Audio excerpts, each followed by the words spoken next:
there's so many software companies, right?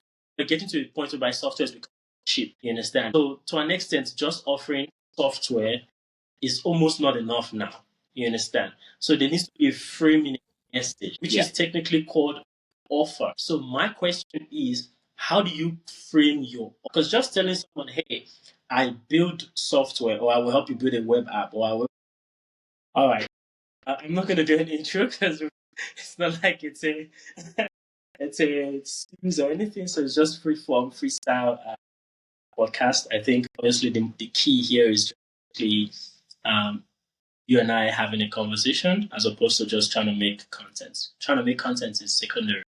Yeah. And just have an honest conversation about, two founders that is way ahead and the other one that is just like coming up. I think there's a lot of value that is there. Yeah. So I think I'm going to go first and introduce myself, like also for you to have a good understanding of my story and where I'm coming from, right? So again, my name is Emmanuel and I am a software engineer. I've been doing this for almost 10 years now, almost a decade. I started as a scientist. I wanted to be a doctor when I was growing up, right? So I was studying to be a medical doctor. I did science. And then I was in school, I had an idea for a product, but I couldn't build it. So I was actually, before I even got into school, so I was learning how to learning about entrepreneurship, learning about business, starting a company. And I wrote down the idea in my notepad. And then I think 3 years later, someone else started the same idea, and the company was worth about $3 million when I checked. That was 3 years later. And then this happened not just twice. That happened was with Checkers. So before Checkers launched, I used to go to campus, and when I come back, malls are closed, so I go buy something like 5 o'clock or 6, and the malls are closed. So I was like, why is there a system where we for us like order? At that time, this place model wasn't yet in South Africa. I think Mr. D was just listed. They released in 2017, I think, or 2018. So it was very new. Yeah. Doing more research, I spoke to a friend, and it was like, how are you going to manage logistics? How are you going to, manage the drive? You're going to buy the stuff yourself, things like that. So he discouraged me from so I, and then someone from Vet, girl from Vet, got the traditional revenue from every delivery, So yeah, that's when I wanted to say, okay, next time I have a company, I have an idea, I'm gonna start it, and I'm not gonna listen. So then I started this dream. It was a helps to find out what they're passionate about. Use a career, using psychometric testing. And so the platform, we didn't end up building the platform because at that time, we had to build our own AI model, so it was quite expensive, things like that. So we ended up not building a platform after 4 years. And about 24, so there were 24 people on my team at that time. And we're trying to partner with the Department of Education. We partner with R&D, but eventually everything just on the drain. And then the second company the second company I started was a waste management company. So basically, we built an Uber for waste such that people could request waste pickup, and they could have the waste delivered for them. And also, we got a patent for a smart waste bin that we built. So it was an intelligent system that could automatically detect the level of waste, and then signal a driver or request a driver to come before the driver, without anybody calling the driver or anything. So that one, we got a patent for it. And the good thing with this one was it was a bit successful because we raised funding, we got traction, we got customers, we piloted it, it was good. But then when we wanted to present it to the government and say, hey, this is what we want to institute in the community, in the state, they were like, oh no, this is too innovative. The adoption is not going to be possible. It's going to be hard. They shut us down. Yeah. And the company died. So that was my second company. At least that was taught me a lot. And then eventually, before I started Muse Studios, where I started building products, building software products. Because I love starting companies, I love startups, I love building software. And during the phase of starting Muse Studios, that was when I also built Swift Books, which was our booking platform for hair and beauty salon. And that one is in the market now. And we're trying to grow that one. And we're also trying to help clients with their product as well, the software product. So we try to get them from having an idea or having a product need to be built all the way to the portability in the market and generating revenue for them. So that's something I've been able to see a client start making money or getting income from their product. And then if you're a business, seeing how technology can just drastically improve, the economics of a business, right? Maybe it's saving them costs, improving efficiency, or increasing revenue. All of those things get me excited. So that's literally it has been over the past couple of years, almost getting into a decade. But yeah, that's history of Emmanuel. So I think you've walked the journey of an entrepreneur. I think you've walked the journey of a business person. I think you've got a good set of skills in terms of your technical abilities, but also you've developed the other side. So you need it's very rare for you to find someone who can build and sell at the same time. So I think you've done quite a bit of work in developing that, and I'd encourage you to continue to probably develop more as well on your business side, on your sales side. I think the more you develop on that side as well, you get to understand how to build product from the get go. So I'm happy to answer any questions that you have. I know we don't have a lot of time, but let's answer a few questions and see how far we can go. Brilliant. Thank you so much. I think one thing I think I first engaged with you probably like 2-3 years ago. At first, yeah, and since then I've just been following up with your work and seeing your growth. And I think one of the things that really got me excited was I saw that you started Plus Software, probably less years ago, probably the same time as I did, right? And I could see the way you've grown the company, the way you push. Of course, you've got like over a decade more experience than me in terms of like running business and making them successful. So I was not surprised that you were already able to just shoot that up. And I'm like, look at this. This is why you need someone that is ahead of you to bring you along. Because one thing I've realized in business is, and everybody talks about it, say, oh no, competition. But the truth is, it's actually collaboration that brings more success than competition, right? Competition just hinders growth. What brings growth or what brings acceleration is collaboration. Yeah. And I was like, okay, reach out to you because you're far ahead of me. You can mentor me, you can make sure I don't make mistakes. And I can tell you for a fact, just this year alone, I made so many mistakes that probably if I had met you earlier or spoken to you earlier, I would have avoided them. For one was cash flow. So what happened was I had money outside, probably like over 200 grand with my clients, but I didn't have cash in hand. And the reason for that was because of the way I structured the deal, the way I structured the contract. Yeah. Sometimes a particular milestone would go for longer than it should because the client was iterating. And that way now I'm running courses and I can't pay my team, I can't pay myself, I can't pay my bills. Yet they're owing me 200 grand. I ran into that problem twice and it was very bad. I had to watch this. I don't know if you've seen this guy on YouTube, Dan Mattel. He was literally the one that I watched on YouTube, and he said cash flow is king. Like you need to be smart. Like literally, if you're not smart with your cash flow, it can end you. Yeah. It's not for the fact that I ended the business long time ago. So I used contract the clients going forward. I had to say, okay, either I'm charging you a 35% deposit or a 50% deposit. Yeah. You understand? We have enough time to run through at least most of the projects before we get it done. Yeah. Because if I say, no, let's pay 20% or pay 20% or pay per milestone, whatever, it really affects, the how far project. So that was a mistake I made. I don't know how you. Yeah, to speak to that, that's exactly right. So what we do in our businesses, we take 50% upfront before we start the work. Once we've done the discovery, once we understand what the customer wants, and it's time to go, we take 50% deposit to cushion against those cash flow issues, right? And then what is as we are delivering the products, we've got milestones, and then on completion, we get the rest of the payment. That's one way we look at it. And then the other way to look at it is if you're a custom development house, right? You are a service-based business, right? And that runs a very tight cash flow risk. So what we do, like in the same way that you are doing, you've got an in-house venture incubator, so to speak. You need to run two models. You need to run the service model. You need to run the product model.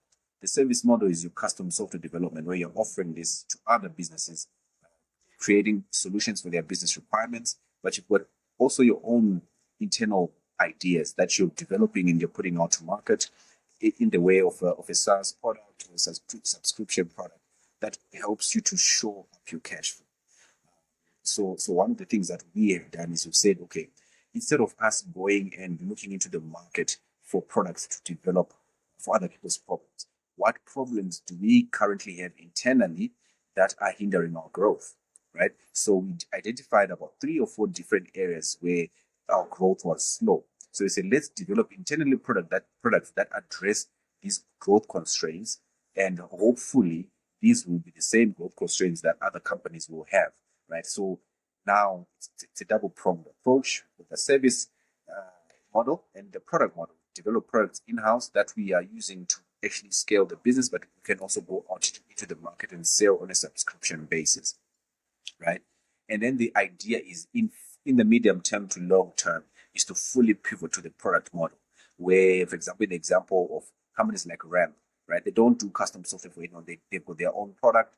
They develop it internally. They sell a product. You pay a subscription. You pay whatever fee you pay for it, and their cash flow are showed up that way. So I think it's timing that transition from a service-based model to a product model, and being able to juggle the cash flow, and also taking at least a huge part of the deposit up front, 50% up front. We've been lucky that some of the clients are willing to pay the full amount up front. So, and it all comes down to you asking. You just have to ask. Say, look, guys, we understand that spring is going to cost you 200,000 rand, right? If you have the budget for it, we'd be very appreciative if you could pay it up front. But we have to start the work at 50% deposit. And then it's a conversation, right? You don't get what you don't ask for. So that's what we've learned. And you'd be amazed. Some people are willing to pay you upfront the full amount, and then you start off on a winning streak at that point. So, thank you very much. Thank you very much.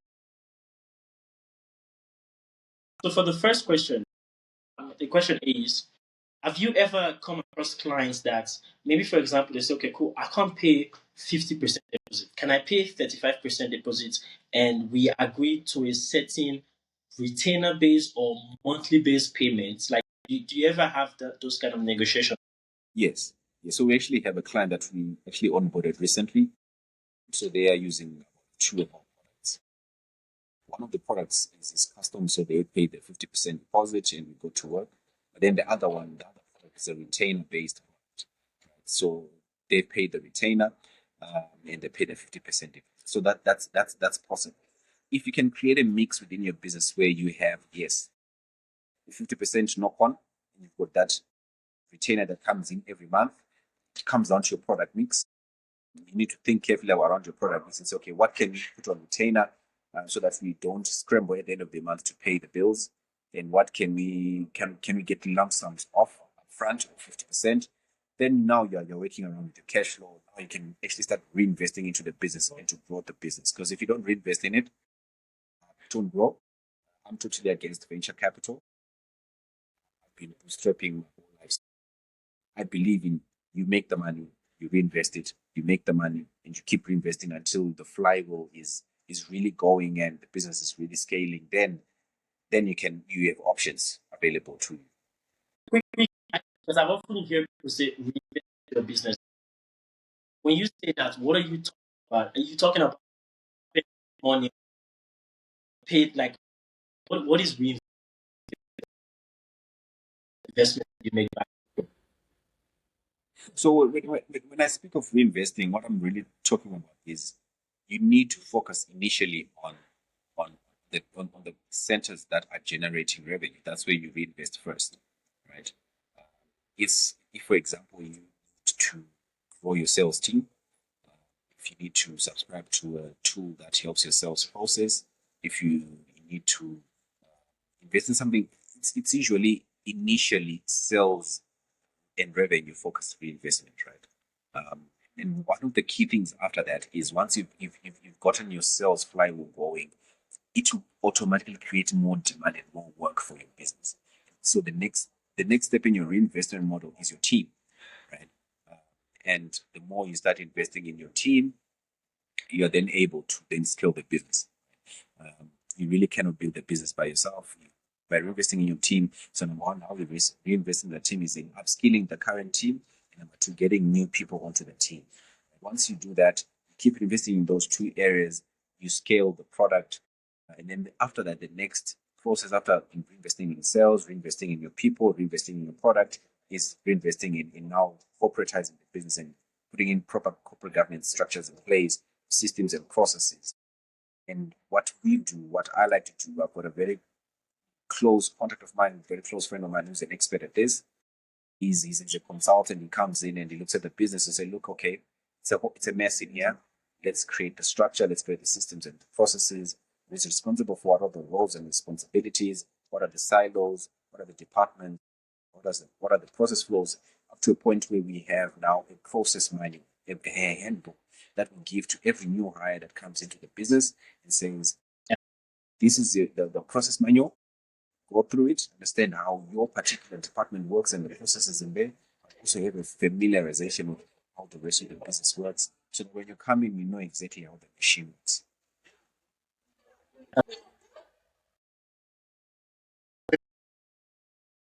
Right? How did you know what products or what industry, first of all, what industry to focus on and what kind of products in those industry to build? I think it comes, number one, from some of the most peculiar places. Right? Sometimes, for what I've learned is it's when you're moving around in the world, what's sticking out?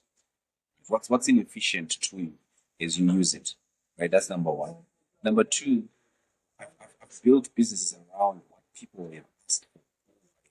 So pay attention to what your customers and what people that you're engaging with are asking for, right? People will tell you what they want. And if a theme emerges where people are asking for the same thing or for the same kind of thing, there may be an opportunity, right? So that's basically how we do it. And then, as I mentioned also earlier, we look at the challenges and the problems that we have within the business and find ways of how to solve them. And how we solve them is really to create a product to solve those problems. So I think those are the three key areas that we look for opportunities at. And obviously, we look at areas that you have competencies in, areas that you have experience in, right? So, for example, I've got a finance background. So I naturally have an affinity with fintech, financial services solutions, anything to do with insurance. I have an affinity for that because I've got a finance background. And so all of those things come into a confluence and you start seeing disparities. You start seeing opportunities that other people don't see because of your experiences, because of what people are asking for, because of what's sticking out in the world, because of the current problems that you have within your own organization or within your own life.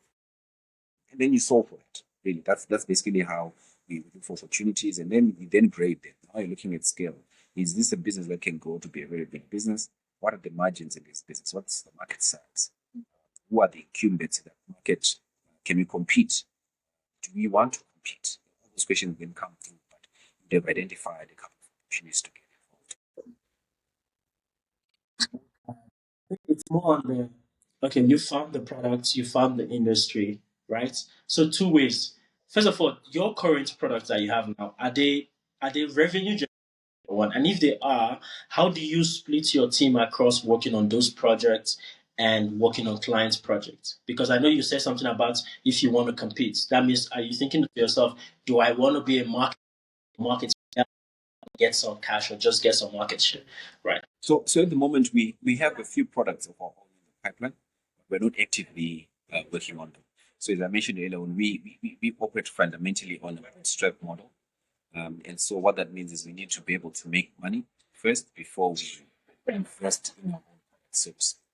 So that's been the focus for the team at the moment. We're very out there, we're hunting, getting clients onto the book, and we have a target to say once we've built the book up to this level and we've got revenue up to this level, then now we can now invest in our own products. So we've got a few ideas. I think we've done about 4 or 5 different decks.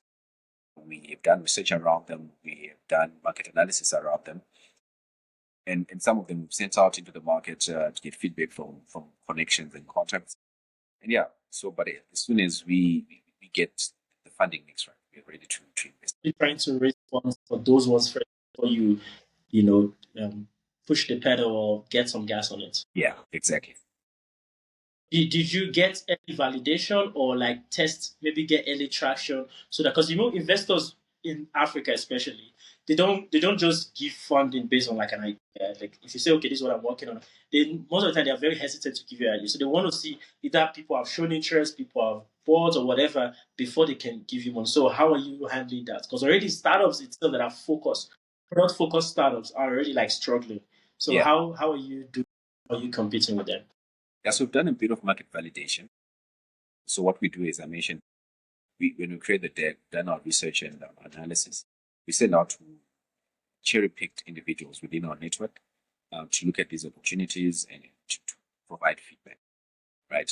We then engage the wider market, and what we then do is we then grade these opportunities. Okay, from number 1 to 5, which one is the most likely to hit, and which one is less likely to do well. Right? But what we believe going forward is, essentially, we don't believe in setting up an MVP. Right? We believe in actually coding the smallest bit of the solution and shipping it, right? And putting it out there and actually start growing it from there. Because what we've learned is with MVPs, it's like you're saying, I want to attempt this thing, but I'm not really, I just want to see how it goes. But we like to commit from day one, develop the smallest part of the solution, put it in the market, and then start listening to our customers saying their feedback, and then we mold it from there. If we get a dominant theme response to the product, lean into that, develop it further that direction. Awesome. So now to the part which is very important, which is lead generation. And I think when we spoke, you made mention of, I should like try to reach out on LinkedIn and get like 100 leads and things like that. And to be honest with you, since we've spoken and since I've been trying, probably the highest I've been able to really 50. Because what I do is I find myself having to maybe go through their profile, research them a little, like check user perplexity. Yeah, absolutely. Okay, well, this has been great nonetheless. I think I've learned quite a lot. This was supposed to be the final, most important part. Oh, thank God. Sorry, I was about your battery died, right? Was your battery? Yeah, figured. And I was saying to myself, this was about to be the last and most important part, and now it just I'm gonna be quick so that we can at least get some nuggets really quickly. I'm sure we can put it back in this. Sorry? Yeah, I can hear you. You can proceed. So I'm saying on the lead gen fan, I find out that okay, maybe it's my approach that is flawed because what happens is I first of all like search, like I copy the LinkedIn profile of the person, and then I go on maybe Perplexity, do a lot short research about them, gather what they've been doing for the last 6 to 12 months, and then from that I get my data and I say something really relevant. And 90% of people that I text respond because I do that. But unfortunately, the max number of people I can get is probably 50. Some days 25, 30. So I've not yet got to that 100 mark you're saying. So my thinking now is, how would you work me through understanding? I think that's the first part.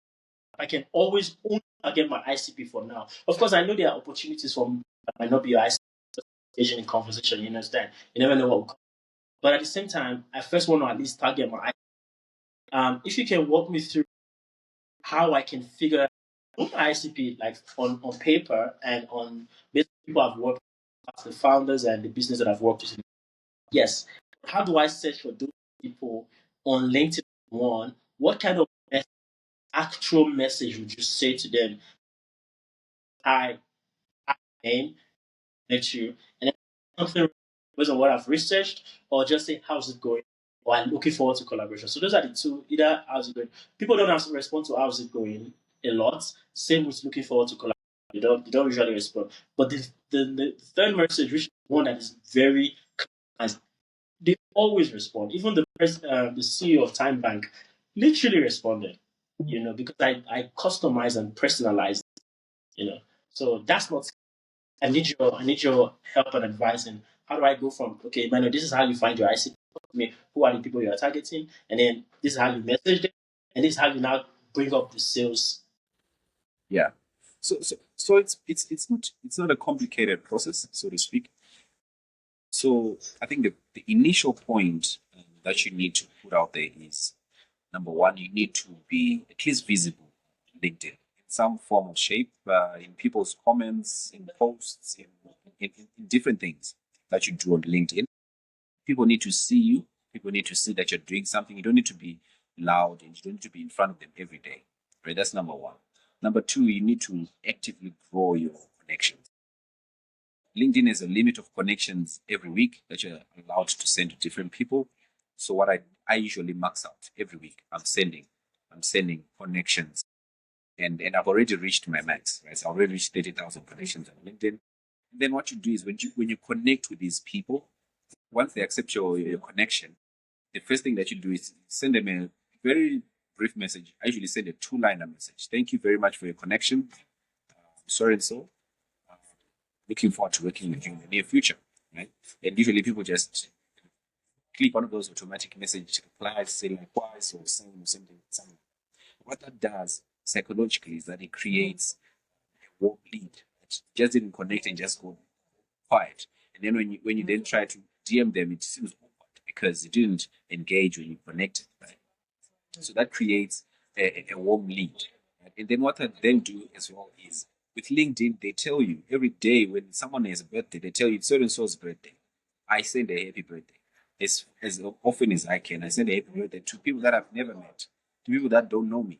On their birthday, LinkedIn tells you so and so 20 of your connections have a birthday today. I send happy birthday, happy birthday, happy birthday to every and each one of them. And so that then also further reinforces that warm lead. And then goes back to then now you are running a software business. You know the target market that you want, or you're trying to figure out your customer avatar. You look at your product offering, what you're trying to bring into the product, into the market, and you try and see who would be most likely to buy this product, right? What's the price point? What are they working on? If they're in finance, what role are they in? Are they a decision maker or are they close to the decision maker? Sometimes I just send messages to people that are not even within that circle of influence, but because I just want my company name to pop in their head and be top of mind. So that when they interact with me later, 2 years down the line, they'll be like, I know this company, man. You once DM'd me. I know you. I know this company. You once DM'd me. And it's not a strange or awkward conversation. Right? So you've created a warm lead, crafted your customer avatar, and like you're saying, now you are now crafting your message. The thing with messages, it's all about A/B testing. You understand that you are a developer. It's all about A/B testing. Put out a message, test it on 20 of your qualified leads. You don't get as much responses. You analyze it, change the wording, you plug it into ChatGPT, into Claude, you improve it, you send it out, you see the rate of return, iterating, right? It's all about iteration until you get to a message where it's now delivering the results that you want. Right? And then when it starts doing that, you need to have a plan to say, okay, all of those that respond, not all of them are going to buy. Maybe a percentage of them are going to actually then go on and buy. But what happens to the ones that don't? You put an Excel sheet, whatever tool you use, and you're keeping track of these people, and they are now within your pipeline. Right? You can always come back and retarget them. You always come back and resell whatever you want to sell them in the near future. Right? But you have a process. Right? And once you have that now, you've gotten responses. You now have an Excel sheet of those that have bought, those that have showed interest. What I then do after that is constant communication. Okay, this is what we're doing. The new product coming, highlights, etc., etc. We're now communicating with these people. And then what then happens after that is the ones that actually buy your service, they are very quick. They are very quick. Like I was mentioning to you earlier today, just onboarded a client, um, and it was literally 4 messages. Send it that our intro message. They responded immediately, say, "Hi, I'm interested." Right? but because we've crafted our message to a point where it hits you directly where you want, right? And then you respond quickly. One of the key things that you need to show within your message that you initially send to your clients is proof of work, right? So when you're dealing with people, you need to send them proof of work. So you've got a portfolio of companies that you've done work for, right? Hopefully it's on your website, you've done blog posts on it, or wherever you store it. Create an archive, create a link where people can actually click in your initial message and go and look at what you've done. If you say you've built this product before, where can we see about it? Where's the link? Where is the website to this product that you've created? Right? That creates credibility. That shows you're in the market, you're working, you're not just trying to do this thing, you're actually doing actual work. And then once you've got that head down, you're starting getting responses. You start signing on clients. One of the key things that people then forget is you need to then scale that engagement. From the direct DM, what are you going to do? They're going to ask for referrals from the same clients that have closed, those that have said, "Oh, not now, but in the future," right? Do you know anyone else who would be interested? I'll appreciate it if you introduce me to them. We offer them the same service. After that, after you get referrals, what we do is we've got a list of about 22 different ways that we are doing our growth hacking. It's called growth hacking for a reason. It's not nice, it's messy. You're going to try different things. Some are going to work, some are not. So 22 things that we've got on the list: paid ads, in marketing, TV, radio, billboards, all of those things are on that list. And we're ticking them off as we go along. So you need to then scale because you're going to be doing direct DM the rest of the lifetime of the business. You're going to have to graduate to something else. When you have to graduate to something else, the beauty of your direct DM or your direct email or your cold call is that it's bootstrapping, right? It gets you going. It bootstraps on zero cost. All you need to do is apply yourself. Just hit the numbers. DM. If you say I want to DM 50 people every day, hit those numbers. DM. And once you hit 50, stop. You've got tomorrow's 50, right? And then key now is consistency. If you do that for 90 days, 3 months, 90 days, hitting your 50, you start seeing proof of work. You start seeing people coming in. Now you've got an Excel sheet of 40 people that say are not now but in the future. Now you can actually, when you launch a product, when you launch a feature, you can broadcast it to those people, right? Because they've already shown interest with what you're doing, right? And then it scales. So that's basically how we're doing it, and how we've been doing it. And fundamentally, you need to set yourself a target to say we want to grow by. So, for example, in our case, we want to grow by 5% every week. So, for me to grow from 5% every week, how many people do I need to DM? How many people do I need to call? How many meetings do I need to do every day or every week? How many invoices do I need to send out a week? How many invoices do I need to follow up? Etc. etc. So all of those activity numbers now, they now flow down to your growth number, and it just cascades from that. But yeah, I think quite a lot. I'll just have to digest it. I'll go through the podcast or the thing and just watch it. I think my final question for you is, I think it's two in one. First one is, it's more really in response to what you've mentioned. Like, there's so many software companies, right? We're getting to the point where software is becoming cheap. You understand? So to an extent, just offering software is almost not enough now. You understand? So there needs to be a framing message, right? Which is technically called offer.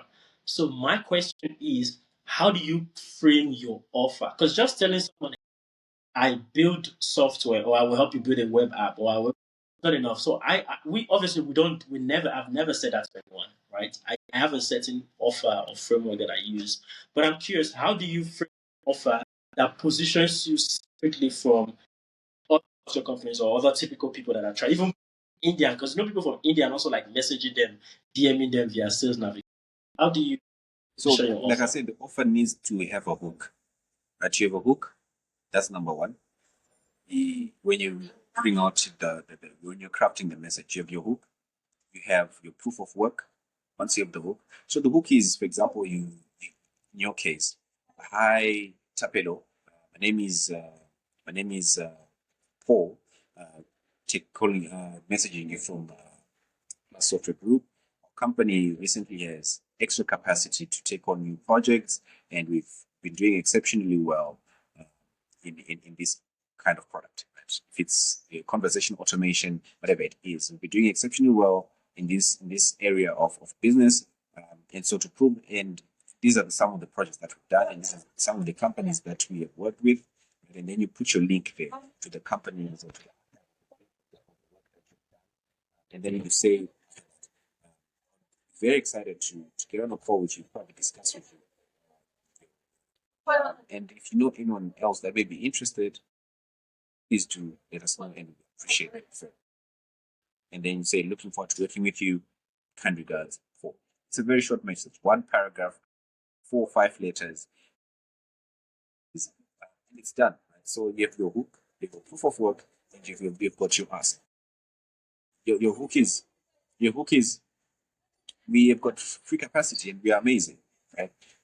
And we are amazing because we've got this proof of work. Check it out. This is what we've done.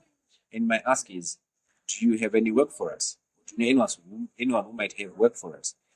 We're happy to jump on a quick introduction and give them the service. And you're done. And then you keep crafting it and iterating it from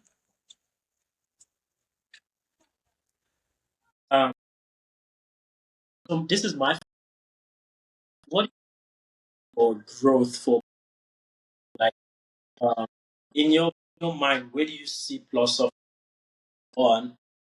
And yeah, that's what is your growth plan? Like, where do you want to there. go with plus? So as I mentioned, our goal is to grow at 5% every week. And we're planning to do that bootstrapped. And so we are really putting our boots down in terms of revenue generation, sales, and marketing. Our next phase really now is to really build out the team and offering.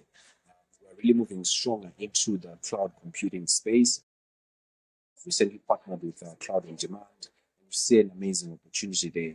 It's reported that the South African cloud market is going to grow to about 113 billion rand by 2028. So we see a lot of opportunity there.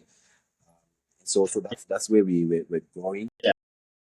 Our target is in the next 2 to 4 years is to list the business on the Johannesburg Stock Exchange. They've got an alternative exchange for the small to medium businesses. We've already engaged with the stakeholders there. We're engaged with a designated advisor. So we are actually now mapping our roadmap to say, for us to be able to do that, what kind of revenue do we need to be generating, number one, to do that? What kind of stakeholders do we need to engage to do that? And what do we need step by step so that now we know to every month these are the activities that we need to do for us to hit that goal of an IPO in 4 years' time. And so that's basically where we're going. And at that point, they've taken full advantage of the cloud boom, taken advantage of probably would have pivoted from a service-based model to a product-based model where we're now developing our own solutions in-house to then sell on a subscription basis to other businesses. And we've got a strong focus as well on mergers and acquisitions. So we want to be able to get to a point where we start buying other software businesses. And then once we list, that's basically our focus. We're no longer just developing software now. We're now an acquisition business. So we're now buying software business within South Africa, but then as well also on the continent. So that's basically where we see the business going. And we're confident we can get it done. That is brilliant. And thank you so much. I think before you go, one bonus point. I think for me, this is more of a motive for me to go forward. But for a company or stage where I am, or if I'm trying to build my company to what is, what revenue goal should I?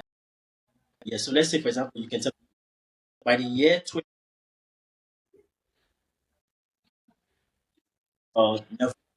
this is the revenue I want you to have. I'd set a What? target for you for 10 million. Give yourself a 10 million target. 10 million rand is not a lot of money. You'd be surprised. 10 million rand is not a lot of money. There, you can be one contract. That's the amazing thing. If you get one contract with Standard Bank, you're done. You're set. You get one contract with ABSA or with Liberty, you're set. Right? Or we make sure you're part of a consortium of providers. Well, sometimes what they do is they don't source you and you deliver the whole product by yourself. You're going to be working with other software businesses, and then you create like a consortium and you deliver on a product. So that's why creating collaborations is important, because you might be talking to Plus today, but in 2-3 years, we're now working together on a project for Standard Bank.